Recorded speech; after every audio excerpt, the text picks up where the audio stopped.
Di wilayah Kabupaten Oku Timur, Kecamatan Martapura, Desa Banumas, terdapat tanah liat hitam yang banyak dimanfaatkan oleh warga menjadi genteng.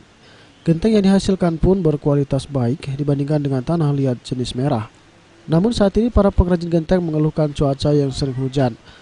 Hal tersebut dikarenakan harga bahan baku tanah liat menjadi naik, termasuk juga harga kayu bakar. Di samping itu, para pengrajin juga kesulitan saat menjemur genteng yang dicetak dikarenakan cuaca yang tidak cerah. Biasanya genteng yang dijemur dalam 1 hari langsung kering. Namun pada saat musim hujan ini kadang sampai seminggu belum kering. Saat ini genteng jenis keramik meningkat harganya dikarenakan stok barang yang sedikit. Sampai saat ini para pengrajin genteng belum memiliki alternatif selain mengandalkan matahari untuk penjemuran.